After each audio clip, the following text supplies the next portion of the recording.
Halo, assalamualaikum warahmatullahi wabarakatuh. Berjumpa lagi dengan channel saya Deddy Siondi. Gimana kabarnya teman-teman hari ini?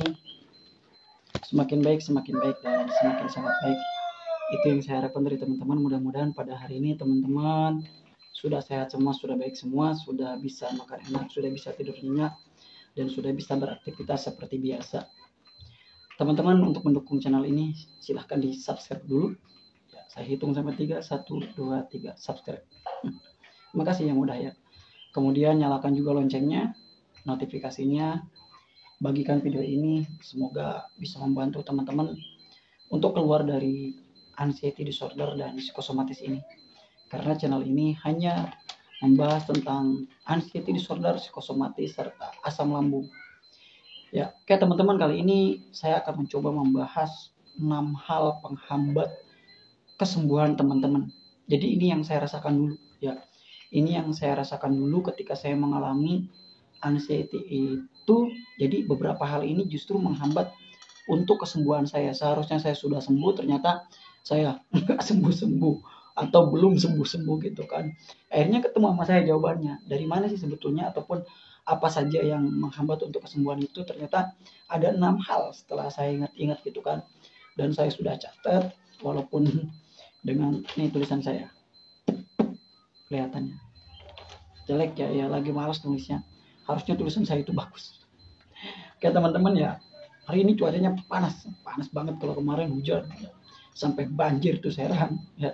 Tapi sekarang udah alhamdulillah udah selesai, udah beres juga. Dan hari ini saya lagi ada di rumah, tidak kemana-mana karena saya harus masih isolasi mandiri karena belum gajian selama 3 bulan ya.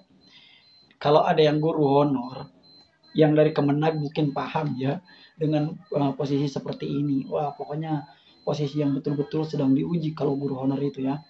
Kayak teman-teman, apa saja gitu kan hal yang menghambat kesembuhan GERD anxiety itu. Jadi yang pertama itu adalah teman-teman ragu pada diri sendiri. Ya. Orang penderita anxiety itu umumnya itu dia ragunya apa? Pertama, dia itu sebetulnya sakit apa. Jadi kita itu sebetulnya sakit apa. Kita ragu tuh ke sana, gitu kan. Jadi kita nggak sebebas dulu pikirannya ya, gitu kan. Jadi kita ragu. Sebetulnya saya itu sakit apa sih, gitu kan. Sudah cek ke dokter, sudah di kemana-mana gitu kan. Ternyata hasilnya ada gitu kan. Hasilnya bahwa kita itu tidak sakit. Cuma yang dirasa itu masih banyak terus gitu kan. Akhirnya dia ragu dengan dirinya sendiri. Ini sebetulnya tuh saya tuh sakit apa gitu kan. Kadang bertanya sama hati sendiri gitu kan. Gue tuh sebetulnya sakit apa? Gue. Jadi gitu. Jadi kita ragu terhadap diri sendiri gitu kan. Kadang ada orang yang meragukannya gini. Sebetulnya gue itu udah sembuh belum gitu kan. Sebetulnya saya itu udah sembuh belum. Nah, di situ gitu kan. Jadi keraguan. Kalau misalkan teman-teman sudah cek dokter, sudah pokoknya sudah lengkap lah. Jadi yakinin aja dalam diri hati teman-teman bahwa memang saya sehat. Cuma yang mengganggu pikirnya saja gitu kan. Ini saya nggak share habis ini langsung bikin video. Soalnya saya nggak bikin video nih. Jadi ragu pada diri sendiri. Yang kedua, sensitif terhadap apa yang dirasa. Nah ini sangat pengaruh banget. Jadi kadang-kadang nih ya orang anxiety itu sedikit aja yang dirasa dalam tubuhnya langsung tuh menghubungkan kemana-mana.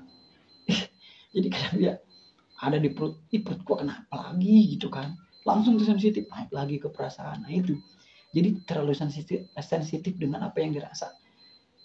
Nih kemarin tuh kita baikkan 2 hari ya, hari ini ada satu lagi yang nyentil gitu kan, sensasi dalam tubuh kita, di lambung misalkan, di pencernaan kita tuh langsung tuh kita mikirnya, waduh nih kenapa lagi nih perut gua, atau misalkan di kepala gua nih kenapa lagi gitu kan.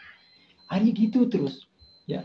Jadi terlalu sensitif itu menyebabkan kita berbagai macam rasa di dalam tubuh kita itu ada lagi gitu kan, atau sensasi itu muncul lagi.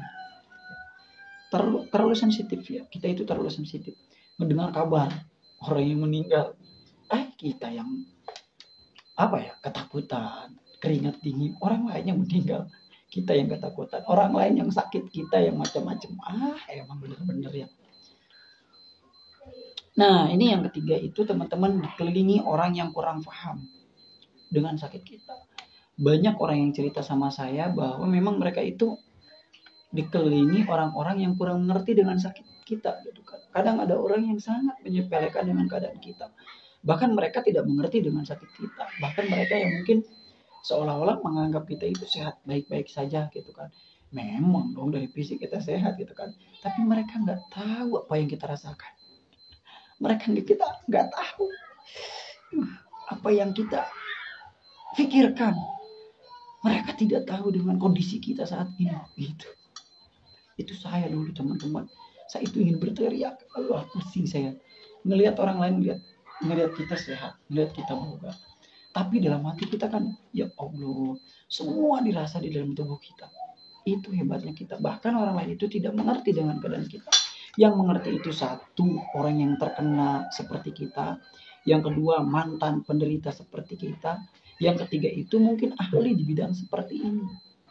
Nah itu baru mereka mengerti. Jadi kenapa kita lambat sembuh itu? Karena memang kita dikelilingi orang-orang yang memang kurang paham dengan kondisi sakit kita seperti ini gitu kan. Karena kalau melihat fisik ya memang kita bagus lah, fisik oke gitu kan. Memang ada yang kurus, ada gitu kan. Cuma nggak kelihatan, biasa aja gitu kan. Bener kan? Nah, kemudian yang keempat, selalu menanamkan pikiran negatif. Nah, ini orang penderita anxiety itu pagi-pagi langsung biasanya bangun tidur tuh enak ya. Bangun tidur enak. Tapi ketika misalkan sudah bangun, ada yang dirasa pikirannya tuh langsung pikiran negatifnya ditanamkan gitu kan di dalam pikirannya, sehingga ya pikiran negatif itu terus ada dan terus ada. Ya, tidak selesai di situ. Kadang mereka beranggapan bahwa memang yang terjadi pada dirinya ataupun yang bayangan itu ataupun hayalan dia itu akan terjadi pada dirinya. Itu kan sesuatu pikiran negatif. Jadi jangan untuk selalu menanamkan pikiran negatif. Sebaiknya sekarang sudah mulai dirubah pikiran negatifnya kepada pikiran positif. Banyak kok caranya. Tinggal bagaimana kita mau menerapkan dengan seperti apa, dengan hal apa untuk kita bisa keluar dari seperti itu. Yang kelima, terlalu banyak alasan. Nah ini juga sama. Mau olahraga, gue sakit. Mau mandi, gue takut. Mau berobat, takut ini. Wah, terlalu banyak alasan untuk kita itu. Akhirnya menyebabkan kita itu sulit untuk sembuh. Mau olahraga, capek nih. Mau makan ini takut, makan itu takut. Ya itu terlalu banyak alasan. Mau bergabung, gue ntar panik attack gimana? Itu terlalu banyak alasan. Ya orang-orang seperti kita itu memang terlalu banyak alasan. Tapi ingat teman-teman, ini tidak berbahaya. Semua bisa sembuh. Santai saja. Gitu ya. Yang terakhir, overthinking. Banyak pikiran. Terutama mengenai fisik. Fisik itu. Ada yang orang memikirkan tentang masalah kurus badannya. Kemudian psikisnya. Mereka memikirkan sebetulnya apa yang dirasa. Dari yang 1 sampai dengan 5 itu mereka pikirkan. Jadi mereka itu terlalu overthinking. Itu kan terlalu banyak yang dipikirkan, terlalu banyak pikiran. Sehingga menyebabkan ya otot-otot kita itu tidak menghasilkan hormon serotonin. Ya, karena hormon serotonin itu penting untuk kesembuhan dari GERD dan anxiety. Gitu kan. Kalau teman-teman belum berani olahraga, coba aja olahraga sedikit-sedikit, pelan-pelan, supaya teman-teman bisa menemukan olahraga apa nih yang cocok buat saya. Kalau saya kan sering main bola, ya, kemudian sering senam. Nah, itu kan cocok untuk saya. Ya, teman-teman juga bisa lihat di video saya yang yoga, itu kan bisa dilaksanakan itu. Ya, di rumah atau misalkan lagi iseng, lagi santai, pagi-pagi gitu kan. Jadi jangan terlalu teman-teman itu menumpuk beban pikiran dengan hal-hal yang memang bukan pikiran teman-teman ataupun hal-hal yang tidak pantas untuk dipikirkan. Mending kita pikirkan hari ini. Ya, ini gerah banget gitu kan. Memang cuacanya lebih panas, saya pakai jas. Mantap kan? Jadi gitu ya teman-teman. Jadi ke-6 hal itu silahkan oleh teman-teman dipelajari. Mudah-mudahan ada manfaatnya. Jangan lupa subscribe channel saya, Daddy Syahudi. Ini saya mau sulap, ntar aja sulapnya ya. Saya sekarang jadi pesulap lah. Jadi sulap di YouTube sambil nemenin teman-teman supaya sembuh dari anxiety. Itu saja. Ya. Salam sembuh dari saya dari Seondi. Wabillahi taufiq wal hidayah. Assalamualaikum warahmatullahi wabarakatuh.